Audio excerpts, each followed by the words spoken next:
Periyar Maniamai Institute of Science and Technology, Tanjavur. ECE with specialization in AI and ML, IoT, robotics and industrial automation.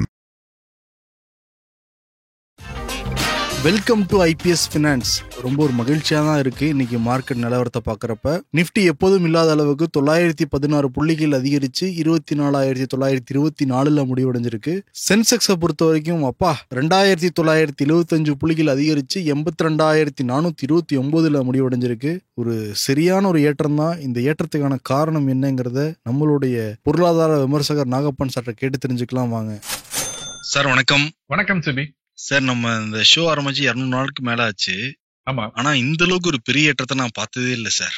கிட்டத்தட்ட ஒரு 4% sir. என்ன sir காரணம்?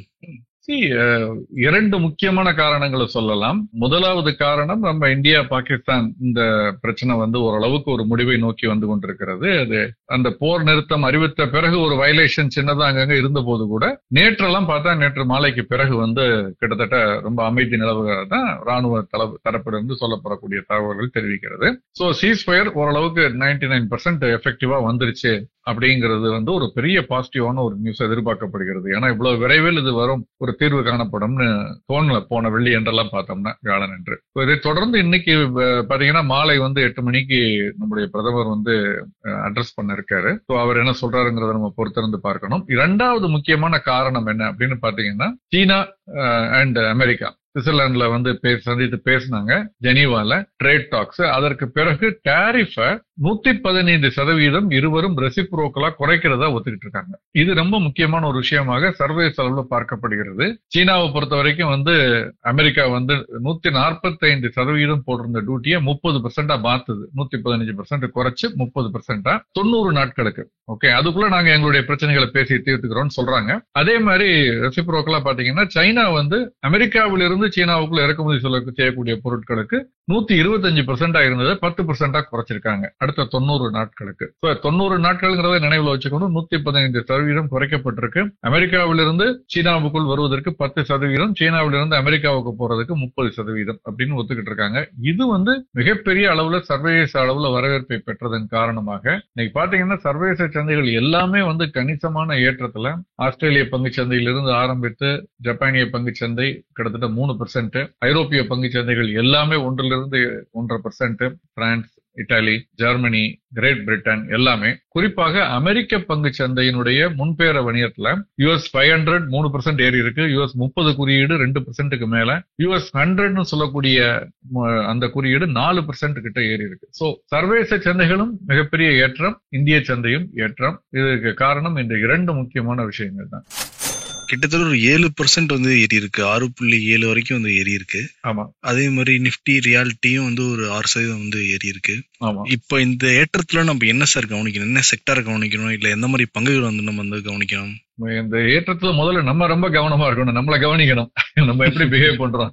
2 மாசத்துக்கு முன்னால எப்படி behave பண்ணோம், ஒரு பயத்திலையும் பதட்டத்திலையும், போன வார துவக்கத்துல எப்படி பிஹேவ் பண்ணோம், இப்ப எப்படி பிஹேவ் பண்றோம். நம்முடைய பிஹேவியர் மார்க்கெட் அப்பப்ப மாறிக்கிட்டு இருக்கும்போது எல்லாருக்கும் தெரிஞ்சதுதான். நம்ம மாற மாட்டோம்னு நினைக்கிறோம், ஆனா நம்ம மாறுறோம். அதுக்கான ஒரு காலகட்டமா தான் நான் இதை பாக்குறேன். மற்றபடி பாத்தீங்கன்னா ஐடி தகவல் தொழில்நுட்பத்துறை இந்த அமெரிக்க சீனா இந்த டாரிஃப் வாரது காரணமாக அமெரிக்காவில் மிகப்பெரிய பொருளாதார தேக்க நிலை ஏற்பட்டு ரிசெஷனுக்கு போய் விலைவாசி எல்லாம் ஒரு பக்கம் அதிகரிப்பதற்கான வாய்ப்புகள், டாரிஃப்னால வட்டி விகிதம் குறைஞ்சிக்கிட்டு வந்தது நிறுத்தப்பட்டு மேலும் ஏறுமோ அப்படிங்கிற ஒரு அச்சம், இப்படி பல நிச்சயமற்ற காரணங்களால் தான் டாலருடைய மதிப்பும் குறைந்தது பார்த்தோம், எல்லாமே குறைஞ்சது பார்த்தோம். ஆனால் இது எல்லாம் இப்போ ஒரு கொஞ்சம் செட்டில் ஆகிற மாதிரி தெரியுது. சமாதானமாக போவார்கள் அப்படிங்கிற அறிகுறி தெரிய ஆரம்பிச்ச உடனே பாசிட்டிவா இருக்கு. இதைத்தான் நம்ம புரிஞ்சுக்கணும். இப்ப இன்னைக்கு பாருங்க, அமெரிக்க டாலர் இண்டெக்ஸ் பாத்தீங்கன்னா 1% மேல ஏற்றத்துல 1.3 ஏறி 102 நெருங்கி கொண்டிருக்கிறது. நம்ம கொஞ்ச நாட்களுக்கு முன்புதான், ஓரிரு வாரங்களுக்கு முன்புதான் 99 கீழே பார்த்தோம். 99 கிட்ட.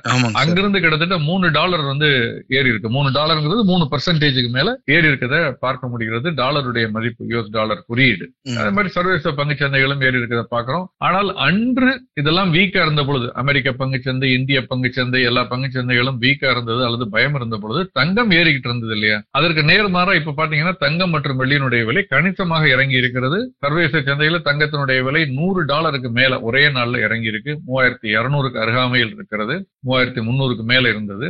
3% கிட்ட இறங்கி இருக்கு. வெள்ளியினுடைய விலையும் 2.25% இறங்கி இருக்கு. MCX சந்தையிலும் அதனுடைய பிரதிபலிப்பை நம்ம தெளிவாக பார்க்க முடிகிறது. MCX சந்தையில 4% தங்கத்தினுடைய விலை இறங்கி இருக்கு. 4% கிட்டத்தட்ட 4000 ரூபாய்னு சொல்லலாம். அந்த அளவுக்கு வெள்ளியினுடைய விலையும் 2.5% கிட்ட இறங்கி இருக்கிறத பாக்குறோம். ஆனா கச்சா எண்ணெயினுடைய விலை அதிகரிச்சிருக்கு. ஏன்னா அந்த ரிசெஷன் ஃபியர் ரிசீட் ஆயிடுச்சு இல்லையா, அந்த அமெரிக்கா சீனா வர்த்தக போர் காரணமாக ஒரு தேக்க நிலை வருங்கிறது இப்போ கொஞ்சம் தள்ளி வைக்கப்பட்டிருக்கு அல்லது ரிமூவ் பண்ணப்பட்டிருக்குன்னு கூட சொல்லலாம். அதனால கச்சா எண்ணெயுடைய விலை மீண்டும் ஏற ஆரம்பிச்சிருக்கிறத பாக்குறோம். அதே மாதிரி சார், இப்ப உக்ரைனும் ரஷ்யாவும் பேச்சுவார்த்தை நடத்த போறதா சொல்லிருக்காங்க. அதுவே முடிவுக்கு வந்துச்சுன்னா இன்னும் ஏறிடுமா சார் மார்க்கெட்டு? நிச்சயமா அதுவுமே ஓரளவு பாசிட்டிவான ஒரு விஷயமா தான் நான் பாக்குறேன். உலக பொருளாதாரம், நிறுவனங்கள், முதலீடு அப்படிங்கிறது எப்ப வரும்னா ஒரு ஸ்திரத்தன்மை இருக்கணும். அரசியல் ரீதியான ஒரு ஸ்திரத்தன்மை, நீதி பரிபாலனம் ஒரு நம்பகத்தன்மையோடு, இப்படி 2-3 விஷயங்கள் இருக்கணும்.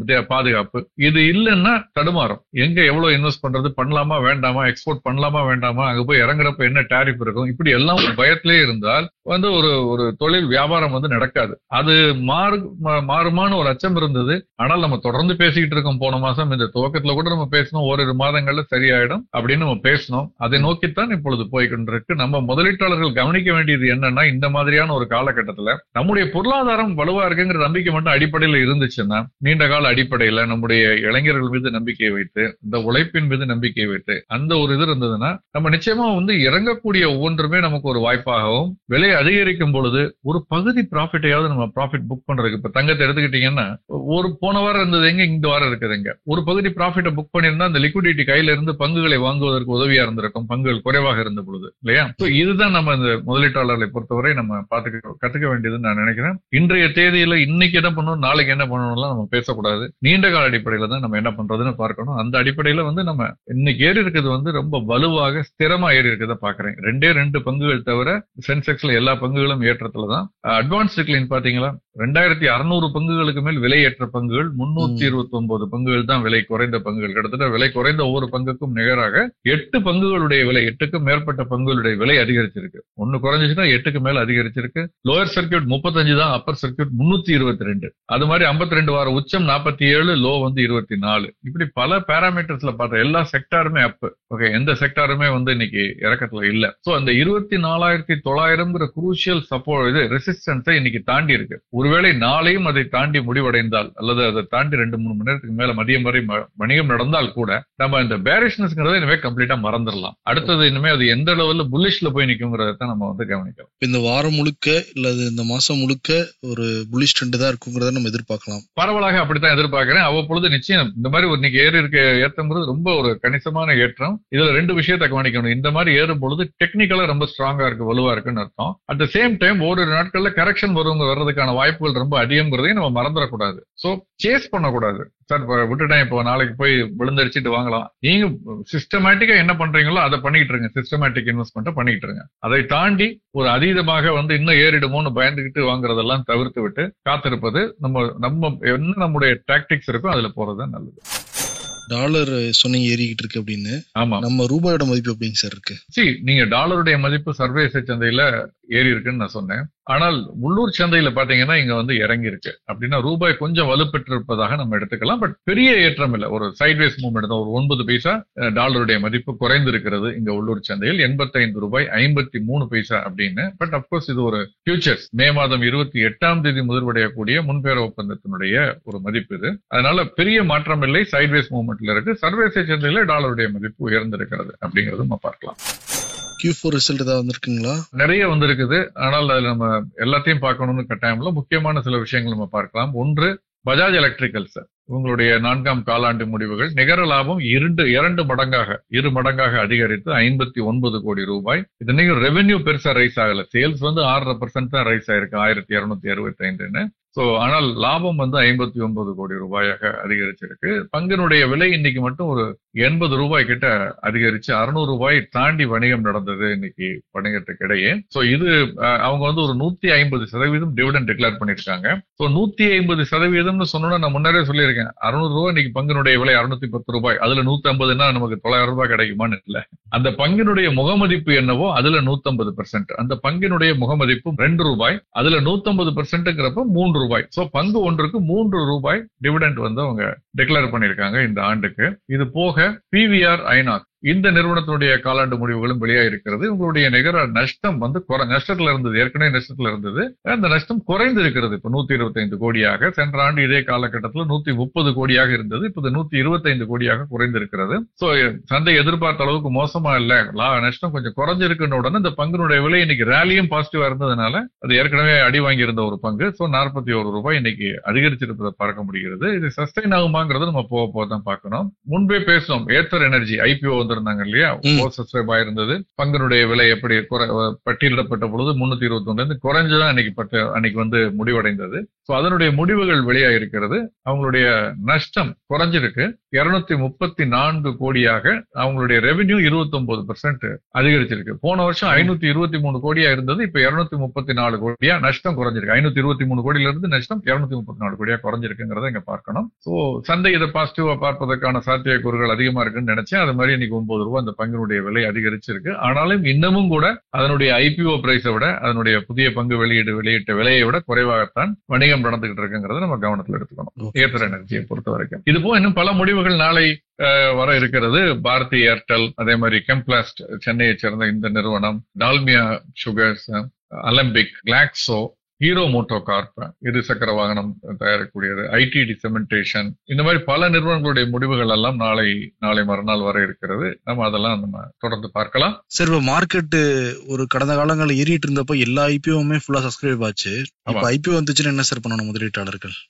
நான் தான் சொல்றேன், சந்தை ஏறுதுங்கிறதுக்காக நம்ம வந்து வாங்கக்கூடாது. நம்ம கொடுக்கிற பணத்திற்கு ஏற்ற மதிப்பு இருக்காங்கிறத நம்ம பார்க்கணும். நம்ம ஒரு பொருள் வாங்குறோம்னா அந்த பொருளுக்குள்ள மதிப்பு அதை விட குறைவா நம்ம கொடுத்து வாங்குறோமா இல்ல அந்த அளவு கொடுத்து வாங்குறோமாங்கிறத பார்க்கணும். பிரீமியம் கொடுத்து வாங்கினாலே அது நமக்கு ஒரு லயபிலிட்டி தான். 30 ரூபா பொருளை 35 ரூபா கொடுத்து வாங்கணும்னா 5 ரூபா நம்முடைய லயபிலிட்டி கூடுது. அதனால அதுதான் நம்ம எப்போதும் பார்க்கணும். இப்ப ஆனால் மார்க்கெட் இறங்கினாலும் ஏறினாலும் பெரும்பாலும் சப்ஸ்கிரிப்ஷன் ஓரளவு எஸ்எம்இஆர் தான் நடக்கிறது நம்ம பார்த்துக்கிட்டு இருக்கோம். இன்னைக்கு கூட பாத்தீங்கன்னா வர்ச்சுவல் கேலக்சி இன்ஃபோடெக் அப்படிங்கிற ஒரு நிறுவனத்தினுடைய ஐபிஓ வந்து 9ஆம் தேதி துவங்கியது, 14ஆம் தேதி முடிவடைகிறது. அவங்களுக்கு தேவைப்பட்ட பணம் 93 கோடி ரூபாய் தான். 135 ரூபாயிலிருந்து 142 விலைப்பட்டியல் வச்சிருந்தாங்க. 2 மடங்குக்கு மேல உங்களுக்கு சப்ஸ்கிரிப்ஷன் ஆயிடுச்சுங்கிறத பாக்குறோம். நாளை ரொம்ப முக்கியமான ஒரு தகவல் வெளியாக இருக்கிறது. சிபிஐ ஏன் முக்கியம் அப்படின்னா, கன்சூமர் பிரைஸ் இண்டெக்ஸ் என்று சொல்லக்கூடிய நுகர்வோர் விலை குறியீடு. இது ஏன் முக்கியத்துவம் பெறுகிறது, அடுத்து வரக்கூடிய மத்திய ரிசர்வ் வங்கியினுடைய சந்திப்புல வட்டி விகிதம் குறைக்கப்படலாமா என்ற எதிர்பார்ப்பு இருக்கிறது. அந்த குறைக்கப்படணும்னா இந்த பணவீக்கம் நாளை வெளியிடக்கூடிய தகவல் வந்து குறைவாக இருக்குமாங்கிறத நம்ம பொறுத்திருந்து நம்ம பார்க்கலாம். சிறப்புங்க சார், ரொம்ப சிறப்பான நிறைய விஷயங்கள் ரொம்ப சுவாரஸ்யமா சொன்னீங்க. Thank you so much sir. நன்றி.